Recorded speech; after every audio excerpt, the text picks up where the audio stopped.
Okay, so next episode of the Big America's Cup debrief. Today we're going over American Magic and Ineos Team UK. Plenty of opinions in this. Some you're probably not going to agree with, but here's what it is. Let us hear your rage in the comments below. But also actually quite a few glimmers of hope for the future for both these teams, despite their early exit from the competition this time around. So, yeah, without further ado, let's get into it. So, let's talk about American Magic. Has anyone got anything positive to say about American Magic? Yeah, I think American Magic could have won the America's Cup, if I'm honest. I completely agree with you, Rob. I think that they were at the stage that they went, I thought that they were the fastest challenger. Yeah. And with the exception of the massive bulbs, which we kind of hated, they probably had the best looking foil package out of the other teams. They'd at least made a conscious decision to go down a small foil wing route. It's just a shame they didn't have the foresight to put the weight up on the foil arm rather than all in a bulb. But they might have been able to. I don't know how many foils they would have had if they would have had anything in the bag. No, I think they'd used it all. So Yeah. But I agree. I think that their foil was the best looking platform out of the compared to Ineos and Luna Rossa. They certainly were able. They certainly were quick when the breeze was up, and I think they did a great job considering where we're at in terms of behind in the rules and how the rules were developed outside, not in their favour. I think they did a fantastic job. I also think they had the worst hull platform in terms of the takeoff and touchdown scenario. But I would argue that in a full foiling race, they potentially had the best hull platform. Like their bustle, for instance, was not there as a hydrodynamic assistance to help you get on the foils. It was purely seal the boat down to the water. It was a completely aerodynamic feature. And the other thing they it was a managed real to shame do was they get a went lot. early. The other thing they managed to do was get a lot of time on the water. I think they were first with their B1 out. They were first. Well, Ineos had their mule, but it was rubbish. American Magic's mule was far better, and they were out with that first. And then they were the first boat to launch in Auckland with their B2 as well. So time on water-wise, they absolutely nailed it. And considering again they were one of the teams which didn't know the rule, weren't involved with writing the rule, pretty impressive there. Certainly the most organised from a management of the campaign point of view, in the sense that it's not like you can wait and see what other people launch with and copy them, because there isn't time for that. You're all committed at the same time, and the fact they consistently beat everyone to the important milestones says something about the way they run that team. So yeah. I think from that side of things, pretty good. They beat everyone to every milestone, including finishing the America's Cup competition. Yeah. Maybe that's what they thought it means. Like, you got to finish the event first. Yeah, and finish in the most spectacular fashion. There's the position, not the exit position.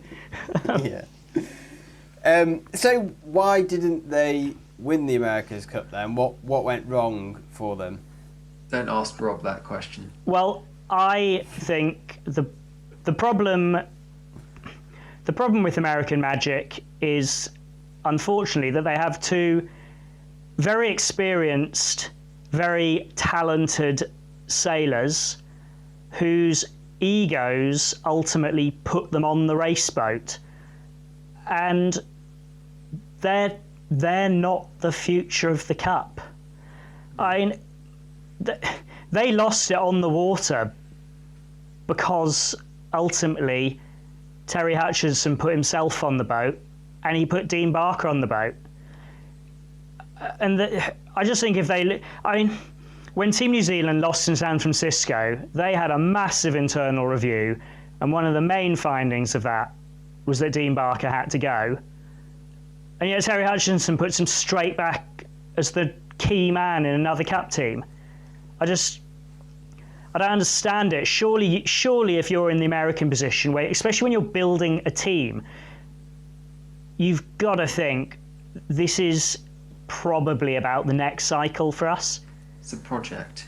Yeah. They've got to be. They've got a lot of talent in that country, and it just feels like those guys definitely should be involved in the team. And really admirable how he was when it all went wrong, and you saw him giving the conferences and also team meetings, and the way he actually is a great spokesperson. Yeah, great leader of the team. If you were building a team from scratch, the exact kind of person who you'd want in that support role around you, like making big decisions, is someone like Terry Hutchinson. So I think next time he just has to realize. I think if he was brutally honest about it, he would look at it and go, "This is a young man's game now. I've got to play to my strengths, and my strengths are not being on the race boat." And Dean Barker is the same, like loads of cup experience, but it's not his game anymore. Yeah, I think I'd take Dean Barker in a team, and I think he's got loads of experience to add. I think he'd be good as a coach or just kind of like a mentor. He's obviously got things to add, but he's never really proven himself in this type of boat. And I find it strange. I could almost imagine it. I could sympathise with it a little bit more if he was American and he was like, from New York Yacht Club or, from the state, whatever. And yeah, bring him on board as your kind of like flagship person leading the challenge. But he's not. He's Kiwi. Like, why are you kind of, you need to get someone young and American, I think, in that role to build for a future cup. So I think that was a bit of a mistake, and I don't know. Obviously, Terry and Dean go back a long way, and I think that was probably the one kind of clouded judgment. And again, getting on the boat, Terry, he wasn't really effective in his tactician role, and he wasn't really effective, or I presume he wasn't that effective in his grinding role either. but it's just a compromised position. I think if you're doing it as a tactician who's purely just being a sat-nav and reading off where you're on the course, then maybe you can do it from the grinding pedestal. Like maybe on Luna Rossa, I think Gilo was doing that a little bit. But for doing a proper kind of like all-round tactician job, that was just a compromised position to do it from. It just felt a little bit like, nah. Yeah. So, to me, it felt a little. Lots of very good things about American Magic. Probably one bad thing is that it felt a bit like it's the quantum racing TP52 guys doing an America's Cup thing, and actually they should have thought bigger than that and thought, let's create the new poster. Like, we need to create the new poster boy of American sailing. Like, who's that going to be? And actually, if I'm honest, the other American team had better people to create the future of American sailing. Yeah. What's interesting is that we're sat here talking about this now, that if Dean Barker had listened to Goody at that point in time and they'd have gone on to win that race, who knows? A split-second decision basically brought 3 years of hard work to an end. And we could be sat here saying something completely different. They could have gone on to win that race and got through to the final and given New Zealand a real good go. And despite Dean Barker. Well, but it's sport at its brutal best in a way, that he's made that second decision wrong, and that really means that you can question every decision that they've made in terms of him getting to the helm. Yeah. You could easily pick 5 people who are more qualified to race this type of boat than him. Absolutely. Well, yeah. I mean, you'd even someone like, you'd go, Slingsby, Outeridge, someone like Phil Robertson, any of the Sail GP guys basically would do a better job than him driving the boat. I mean, Dean Barker's probably pretty fit and strong still. Have him as the on-boat tactician, winding the handles, if that's what you want to do. But yeah, it's not the future. But so if you're American Magic going forward, what do you do in terms of your sailing team? Do you stick with Dean Barker helming your boat? No, I think there's still a place for those guys in the team if they want. I mean, definitely Terry. I think super want him to come back and run the team, because I think from that point of view he did really well. Dean, I'm not sure if he'll want to step back, because he didn't at Emirates Team New Zealand. That was the issue. They offered him a shore role, and he just said no. Like, it wasn't as if they booted him out. They just said he wasn't going to steer. So I don't know whether Dean wants to do that, whatever, but I think they've got to go. Goody, if they can hold on to him, there's a new nationality rules, but he'll qualify because he's been representing them in Auckland. So, you could even put Goody on the helm. I'd like to see an American helm though, but weirdly, I actually think it's a bit of a. I actually think Goody is better utilised in that main sheet role. I think almost he has more control of the boat from that position, given a helm who listens to him, than he does holding the wheel. But I think you have got people. I think Andrew Campbell was really good on the flight control as well. Like, he seemed, and I like the way they just had him sat in one place, and that was good. I think it was just, just mistakes at the back of the boat, those split-second decisions. And Terry, obviously, he's not going to throw his team under the bus, and he said it was just one of those things. We got hit by a gust, and no one could have foreseen it, but that's not true, because Goody did. He said in not so many words to go to Mark, maybe if he thinks back, he maybe could be more forceful. But at the end of the day, like, you've got a helmsman. If the helmsman said he's going that way, then unless you're going to fight him for the wheel, then he did it. I think he did everything he could. You can't scream, can you? And that would have made good TV if he'd ripped him off the helm, wouldn't it? And gone to the right-hand mark, but he might not have been on the boat very much longer after that. I think they've got the makings of an America's Cup winning team there, like in terms of the organisation, but it just needs tweaks, and it could be really good next time in terms of their partners for the programme, like Airbus. Again, they do have like the industry behind them, but not this time. But starting from a very difficult position. Not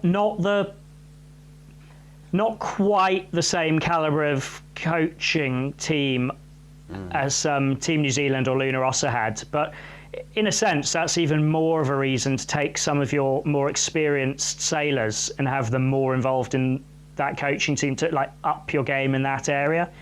So I think they are really close, and I agree with you. They'll be strong next time. Yeah. Right, Ineos. Something positive from Ineos, Tom. One of the standout people that came probably into the Cup as, maybe not to us and some of the UK guys, as a bit of an unknown, but Giles Scott, I think, really shone. He made a lot of really good decisions, especially in those shifty races. Actually, when they were doing well, him and Ben were working really well together, and him being freed up in the role that he had worked really well for Ineos in that period of time.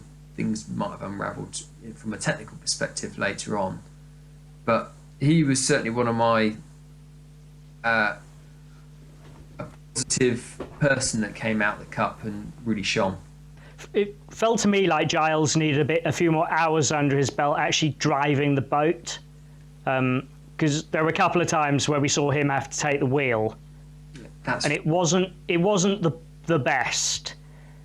But that's because he has almost no time doing that versus Ben, who's clearly driven the boat a lot more than anyone else. So there was a little bit of a trust issue there as well, wasn't there? And not sure how founded or unfounded that was, but early in the competition, I think they did one pre-start where Giles helmed some of it, and it was made a big thing of it in the commentary, and then they were asked about it and they said, yeah, we can flip sides and that's one of the good things we can do. But then when it actually came down to it in the races that matter, either Ben wasn't happy with what Giles was doing, or he was rushing to get back to the other side of the boat, and twice in pre-starts got stuck in no man's land rushing to take the wheels off Giles, whereas if there'd been a bit more trust there, and you don't know, maybe that's because Giles hadn't got the simulator time, he hadn't got the time on the water, maybe it's just Ben's personality, don't know, but that was a point that came unstuck a few times. But to say something positive, I think the grinders, positive in the way that it, obviously it worked, like they never seemed to have any power issues, which is positive. And the whole kind of thinking behind it, the efficiency of going forwards, of having your own pedestals, freeing up more people back, that worked. But also I think it showed something that Ineos and BR have often lacked, in my opinion, and that's kind of like the innovation and willingness to do something a bit out of the box. And then this was an example of where they've done something. And I think if they'd taken some of that kind of style of thinking to other parts of the boat, then maybe you would have seen a different result. So, yeah. What do you think, Rob? What do you say was good about them? I mean, Ineos is an interesting team on this cycle, aren't they? And they started the cycle as BAR. So I think they did a year as BAR almost. We'd have to look at the timings, but yeah, I think they'd obviously made a lot of their appointments at a time where they didn't necessarily have the budget that they were going to have 6 months later. So I wonder if there are a few things that are a result of that. I also think since they have partnered up with Ineos, they made some very good partnerships late in the cycle that probably didn't help them that much this time round, but they certainly got the Mercedes link now. That's going to be massively beneficial for them going forwards. I think the biggest danger they're going to have is actually having strong enough leadership within the team that they can question Mercedes and not. You've got to control that. It's going to be very easy to just have tech guys in ultimately who don't quite understand the problem. So potentially a very potent combination. And then the other partnership that they did late in the cycle with Amazon Web Services. And if you can take Mercedes know-how with Amazon brute force computing, I don't really see how they don't come up with a really good design next time round. So I would expect to see them being very fast next time. And if they're not, there should be some pretty serious questions asked. I think one of my other feelings with Ineos is they probably flattered themselves in how far they got in the competition. At the start, they had the foil issues, and then that was compounded by the foil cant system issues, which made them look terrible at the World Series, probably worse than they were. Then they had the miraculous comeback, which wasn't that miraculous considering where they'd come from and some of the kind of circumstantial issues with the conditions and the foils. And then they kind of were all on course C and kind of outperformed themselves, which maybe hid a little bit of some of the boat speed issues. And we were flagging up in our racing that we didn't always think Ineos were actually the quicker boat. And sure enough, when they got on a steady course, they weren't the quicker boat. What was bad about it then, Rob? What let them down? Well, I mean, they turned up in Auckland with an absolute dog. Ultimately, they must have put that boat in the water and sailed it and just been like, not quite like it is in the simulator. So they were really on the back foot when they arrived in Auckland. They had to kind of hustle to get something even vaguely competitive. The other thing is that there's no British challenger without Ben Ainsley. You've got to give him huge credit for even making it possible for there to be a British challenger at the America's Cup. But now that there is a British challenger at the America's Cup, he's got to make a decision. Does he want to be the face of the team? Does he want to be a Terry Hutchinson or does he want to be a Pete Burling? I think from a technical point of view, I think they overstretched themselves in the foils. The first set probably weren't great, and then they got Mercedes in and probably thought, oh, we can do all this like crazy stuff with the articulation of them, copied Luna Rossa in the W foil and trying to get the flap around the corner, and then maybe overstretch. That never quite worked. Then they were a little bit late, whereas the other times teams all seemed to like go to something that was quite simple and workable in terms of the flap and the hinges. Obviously the boom as well. I think the boom is actually some of their design issues in a microcosm, in that launched the boat with a boom, then had no boom with like 20 different systems and ways of doing it, all looked terrible in terms of the sail control, then went back to a boom which was fancy and overworked, and then went finally to a really simple boom. And you just kind of felt like, I'm not sure if there was ever anyone on board who was really kind of feeding back or had a handle on that to make it work in the same way that Luna Rossa. Yeah, the boom and to move away from no boom back to boom was a sailor-led decision, and they're all good sailors, but they're all one. Like every single sailor on that boat is a one-design sailor. And also the W foil, that second set of foils, they may as well have thrown in the bin. The only thing they got out of those foils was the ability to go sailing while they were fixing their other foils. So they effectively had a two sets of foil campaign, whereas everyone else had a three foils campaign. What's most worrying about that is that's the same mistake they made at the previous cup. They made some foils and they didn't make them strong enough, and I think they broke really quickly. So they just lost development of a set of foils. And the foil solution that they ended up with was in reality a far cry from what American Magic and Emirates Team New Zealand had. It didn't look like a refined solution. There was a lot left to be extracted from that, and you kind of think when you're getting to that stage that you'd be in a better place. And it's probably down to that W foil. Just basically, they didn't get anything from it and cost them. Turning up in Auckland, having built all three sets of foils, was a terrible, terrible mistake to have made. You couldn't have you had to be in Auckland with even if your third set were like at some level of build, you had to have the ability to react and bring the third set in. If your third set you'd started making, if you could have reacted to what you saw in the World Series to tweak the final details of the third set, I think that would have made a big difference. And I think that's where Luna Rossa gained as well. Their third set was just a real refinement.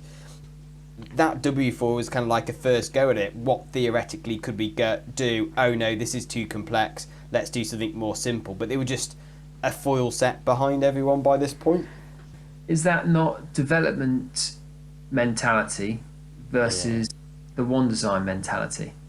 That actually, if you're from a development sailing perspective, you're pretty used to bodging stuff or making something work to see if it's the right thing, and then you go away and make it better.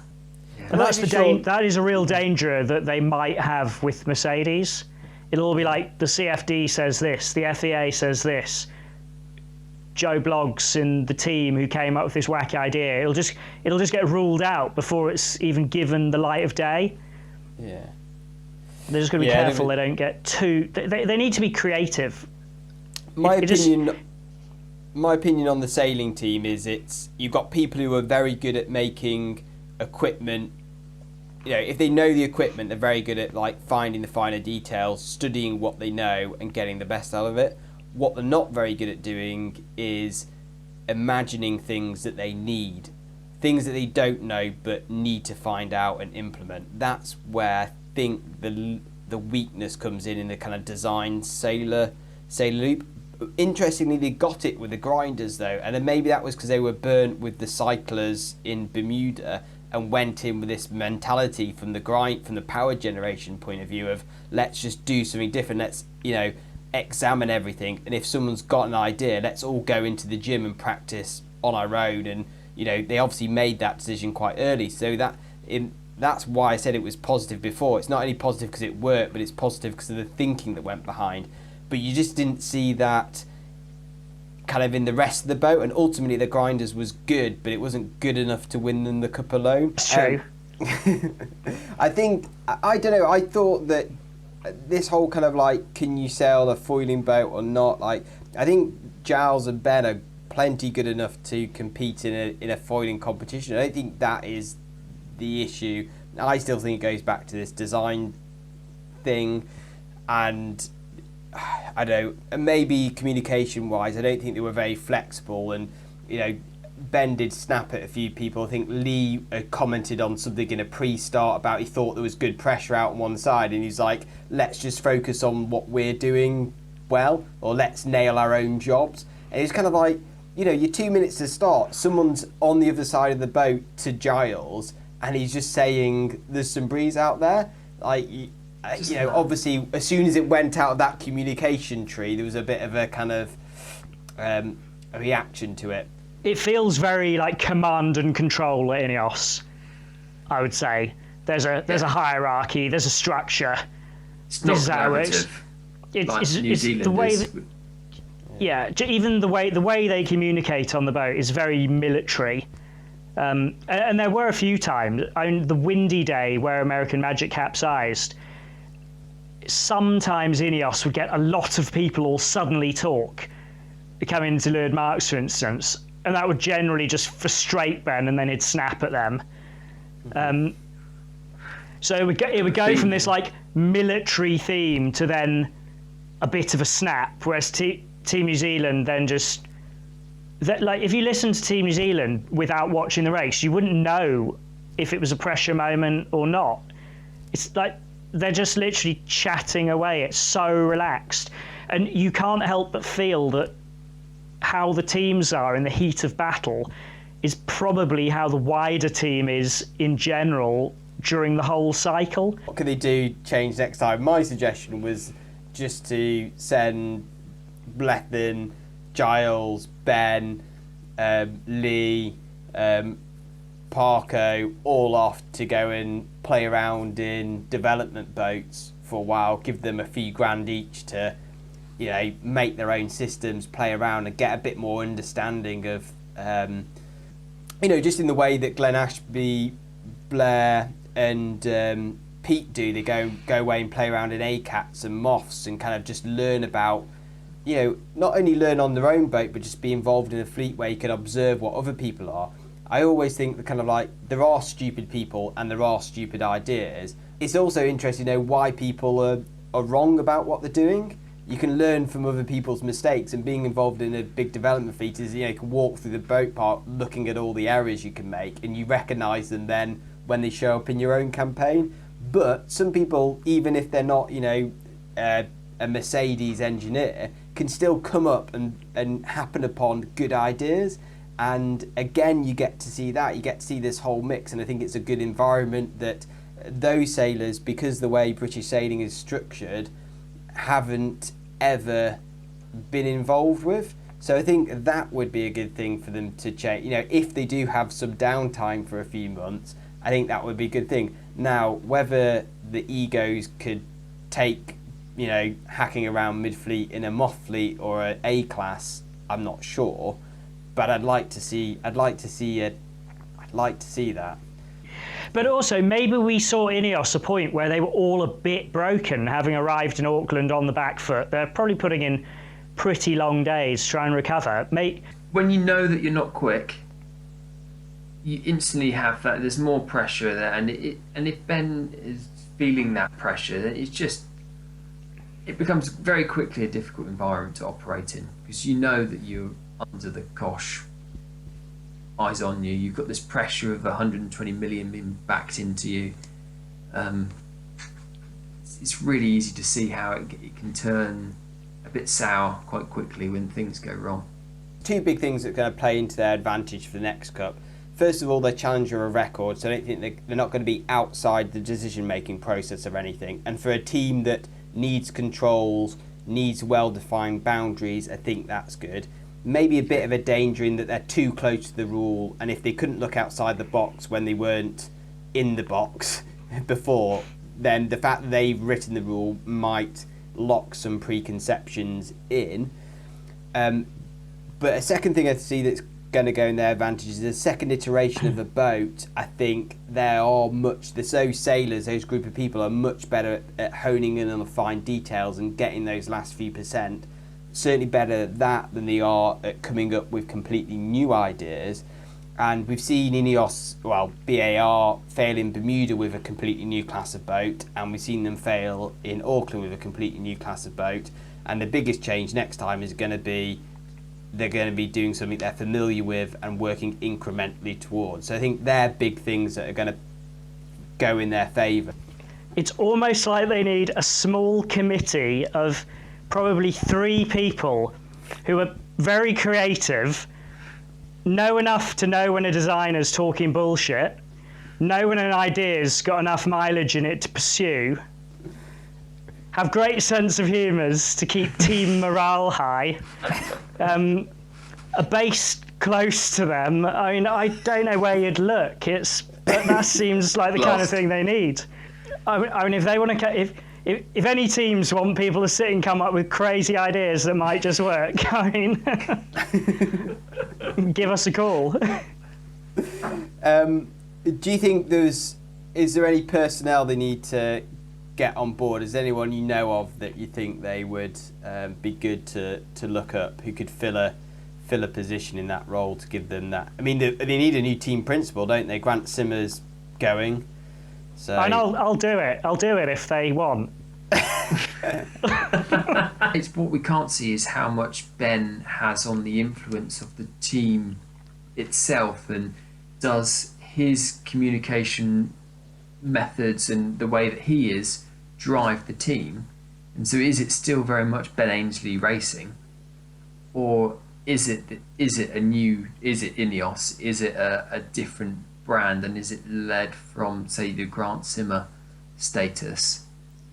It'd be interesting to see, and whether that appointment has to fit within the current way that they operate. If it does, it feels like their approach is defined, and whether that allows them to get that creative thinking running through the whole organisation, I don't know. Would you bring Ian Percy in as a team manager? Because he's done the role before in a cup, fronted up a team. Obviously from a technical point of view, probably not, no, but he has put Artemis together. He's probably one of the most impressive teams at the previous cup, and is someone who stands on a level with Ben, and Ben obviously grew up you sailing together, sees as his peer, not someone looking up to him. Would he fill that role? Of the CEO, the CEO role? CEO. Yeah, I mean, he would actually be great, wouldn't he? I think he'd be a fantastic choice. Yeah, I think he's the man. Yeah, he's the man. It'd be a good appointment. Would he's obviously got a good gig going with Artemis, and if they come back for the cup, he's already got. Yeah, hearing it's unlikely that they will come back for the cup. So, I know he's still involved with Artemis Technologies a little bit, and he's been doing a lot of coaching. Had great results with John Gimpson and Anna in the NACRAs, coaching them. I think for Ineos, there's a load of roles he could do. He could be like that kind of super coach character. I think his resolve's really kind of like impressive, but I think he could be a good CEO as well. And he's someone that you could have like giving. Basically, you can imagine him holding the room and Ben listening along with the others. I can imagine him being exactly what Max was for Luna Rossa, or well, probably not what Terry was, because Percy wouldn't put himself on the boat. That's the thing. He's someone with. He's got like great charisma and like weight behind what he says, but without ego. Yeah. He'd be like the Uber version of Max. He'd be better. So I've got you sold on bringing Percy in. I've always been a big fan of his. Yeah. Just seems like a real sensible, level-headed person, good motivator. And he Oh, we just said Darth that, but Vader's if there leader was- to love. We said that if there was another UK team, that we thought that he would be a good person to be the lead. So actually, why can't he do that at Ineos? Yeah.